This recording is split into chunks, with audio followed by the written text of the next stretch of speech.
Olá, alunos, tudo bem? Vamos retomar nossa aula da semana passada. O meu desejo é que todos tenham lido o material que nós deixamos lá na plataforma e também no WhatsApp, né? O livro falando sobre o futuro da agricultura no Brasil até 2030. E agora a gente retoma o nosso diálogo, trazendo mais especificamente algumas teorias do ramo da administração, os processos pelos quais elas passaram e também algumas ferramentas de gestão que esse novo produtor rural, esse novo agricultor, pecuarista, ele precisa conhecer para poder desenvolver um bom trabalho, né? Uma gestão da sua produção visando menos desperdício e uma maior lucratividade, uma maior produção. Então nós vamos iniciar nossa aula. Sempre a gente vai aqui traçar um paralelo entre as mudanças que aconteceram ao longo da história, para a gente poder compreender que modelo de gestão se faz necessário na atualidade. Então nós, estudando a evolução dos modelos de gestão e do conhecimento, os estudiosos eles conseguem categorizar em 3 eras, né? A era da agricultura, a era industrial e a era do conhecimento, que é o momento que nós estamos hoje. Então, a era da agricultura, que foi mais ou menos até 1750 depois de Cristo, e era formada por uma sociedade agrária que tinha como forma de sustento a terra. A agricultura era predominantemente e foi um dos pontos decisivos para o desenvolvimento dessa sociedade. E esse período foi chamado de primeira onda, né? Segundo esse estudioso Toffler. Nessa primeira onda, alguns estudiosos dizem que só nela demorou-se quase 10.000 anos. É um período que as mudanças elas acontecem muito lentamente. Então, as atividades eram rudimentares, manuais, né? Precisava-se muito da mão de obra. E nesse período atravessa a Idade Média, né? A Igreja Católica detentora de muitas terras. Aí vem o período feudal, né? Os grandes feudos, grandes terras. Então, a gente sempre vê essa questão da Revolução Agrícola como uma superação, né, de trabalhar essa terra de uma maneira muito mais rentável, muito mais produtiva. Então, quando se trabalha assim grandes quantidades de terras na época, é porque realmente não detinham de grandes tecnologias. Mas eles não tinham tecnologia nenhuma? Tinham, né?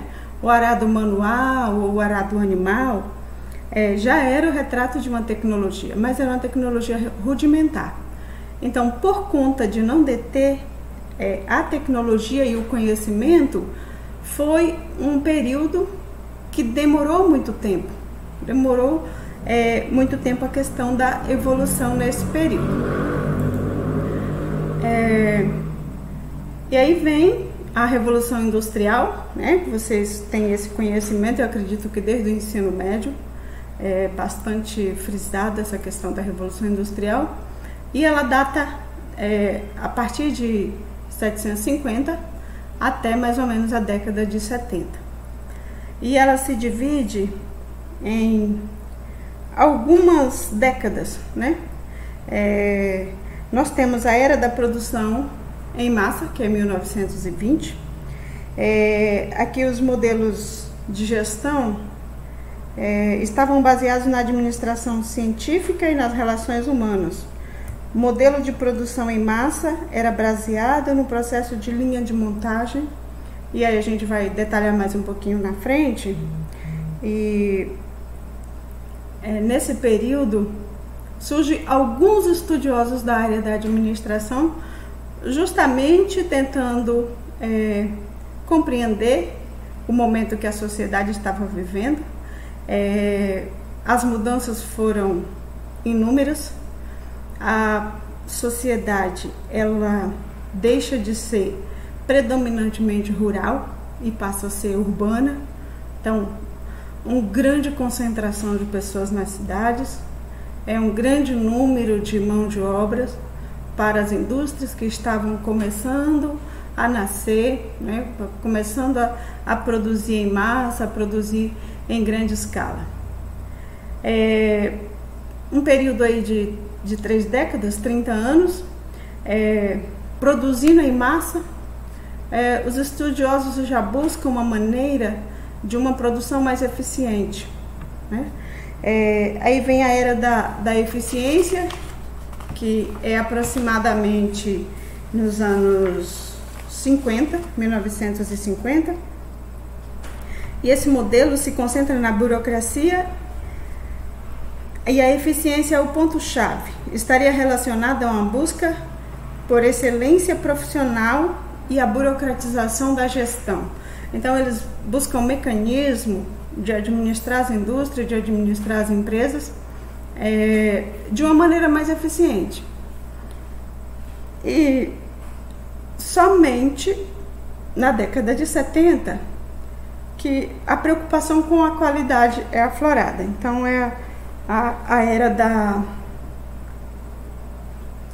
da qualidade, ela nasce com o toyotismo, e o foco é na qualidade, na produção desses produtos industriais. A partir da década de 70, nós temos a revolução da informação, e isso vai até mais ou menos os anos 2000, essa crescente aceleração pela nova tecnologia, né, por novas descobertas, por novas fontes de conhecimento. E só para vocês fazerem uma análise, enquanto que a era agrícola dura aí aproximadamente 10.000 anos, nós temos de uma era para outra questão de décadas. Então, da era da qualidade, né, na preocupação na produção da qualidade dos produtos, em um período de 30 anos já se preocupa com a era da informação. E essa era da informação é o momento que a gente vive a partir da década de 90, com foco na competitividade. Por quê? Porque as empresas, as indústrias, né, os espaços, eles passam a ter cada vez mais ferramentas tecnológicas e conhecimento. Então, com isso, gera realmente uma competitividade de mercado. Quem detém esse conhecimento sai na frente. E aí nós temos os países de primeiro mundo se instalando nos países em desenvolvimento e subdesenvolvidos, como forma de não desenvolvê-los, né, mas como forma de usufruir de matérias-primas e mão de obra barata. E nós vimos essa crescente corrida pela competitividade de mercados, em busca de matérias-primas mais baratas, em busca de mão de obra mais barata, porque isso faz com que o produto, a produção consiga sair com um valor bem mais em conta no mercado, e consiga competir, né, no mercado consumidor por preços mais acessíveis. E aí nós fechamos o ano 2000 com a era do conhecimento. Eu acredito que muitos aqui lembram do medo, né, que eles criam, o boom do ano 2000. Então eles acreditavam que ia ter um grande break, uma grande quebra, né, nos meios tecnológicos. Por quê? Porque as máquinas, elas não estavam preparadas para a virada do ano 2000, né? Do ano 99 para 2000, por conta dos algoritmos finais lá, 9900. E a corrida foi grande quanto a isso. E aí simplesmente ficou assim uma grande especulação, porque o próprio conhecimento favoreceu essa correção e no final só virou uma especulação, né? Passou-se a virada do ano 2000 normalmente, e o que se vê hoje é uma grande e acirrada busca pelo conhecimento. Nesse momento a gente vai passar um videozinho que ele vem resumir essa nossa fala, essa nossa análise, como nós devemos nos comportar, né? E aí é sempre bom e é interessante você, como aluno de técnico em agropecuária, como você deve formar o seu perfil profissional. Então nós temos alunos que vão atuar em diversas áreas, né? Vão trabalhar em indústrias, em empresas, em fazendas, em sítios. E aí você pode falar assim, professora, mas será que eu preciso de saber disso aí, né? Preciso ter essas informações, esses conhecimentos, já que eu vou trabalhar na roça, vou trabalhar na fazenda? O que você acha? Na era que nós estamos vivendo, independente do ambiente que você vai trabalhar, as organizações, elas estão à procura de pessoas que detenham o conhecimento. Então você precisa ter o conhecimento não só da sua área. Então, por exemplo, eu vou trabalhar com máquinas agrícolas. Só que hoje, para você trabalhar com determinadas máquinas, você precisa ter um domínio de informática, um domínio de inglês. Isso é conhecimento, porque essas máquinas são verdadeiros software, né? Se você não souber manusear o software, você não vai conseguir fazer com que a máquina desempenhe a sua função. Então, máquinas que custam milhões, dificilmente um proprietário de uma máquina dessa vai colocar na mão de um inexperiente. Então, é preciso formar essa mão de obra, é preciso que esse funcionário detenha esse conhecimento para que ele consiga otimizar aquelas máquinas e gerar um retorno e uma produção desejada para aquele proprietário. Então, diante disso, você já precisa refletir em que perfil de funcionário você está se formando, né? Então, nós vamos ver o VTzinho, nós vamos ver o VTzinho, que é um resumo, né? Esse vídeo, o autor é professor da FAEL, né? E a gente cortou um pedacinho aqui para vocês, ok?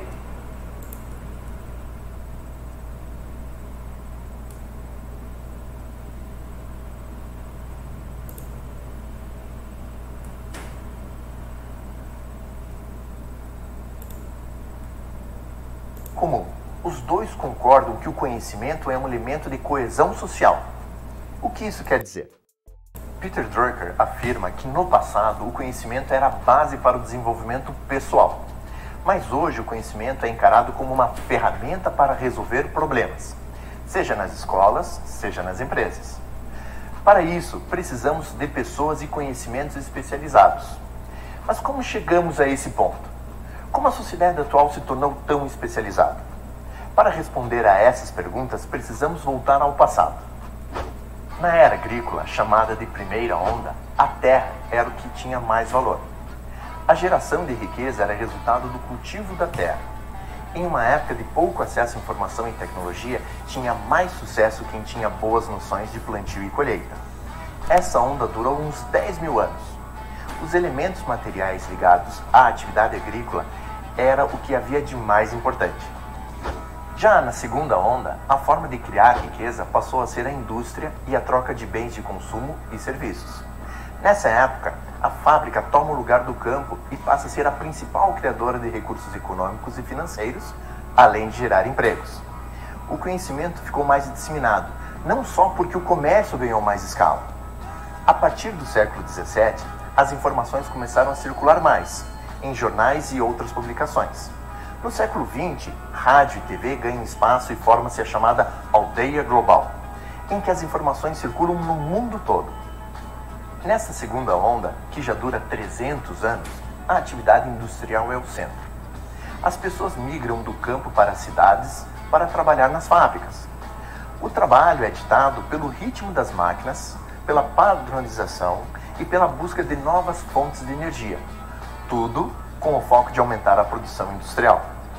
Então as pessoas passam a se capacitar para atender padrões de desempenho e qualidade. E a formação de alunos nas escolas segue o ritmo de uma linha de produção: hierarquia, repetir fórmulas, pouco espaço para a criatividade. Mas aí tudo mudou de novo na terceira onda. O conhecimento passou a ser o principal recurso econômico e a fonte da riqueza construída pela sociedade.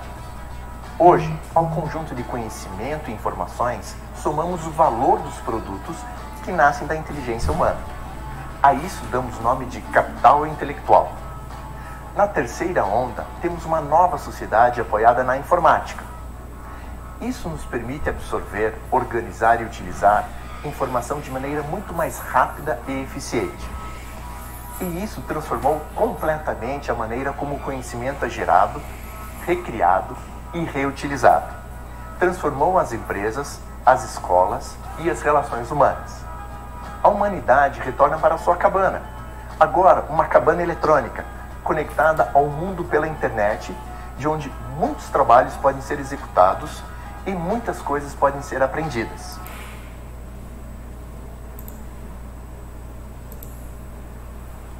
Então,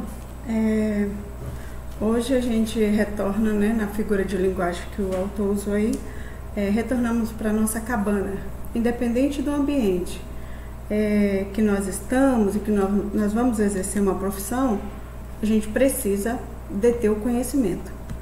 Agora, é interessante a gente também saber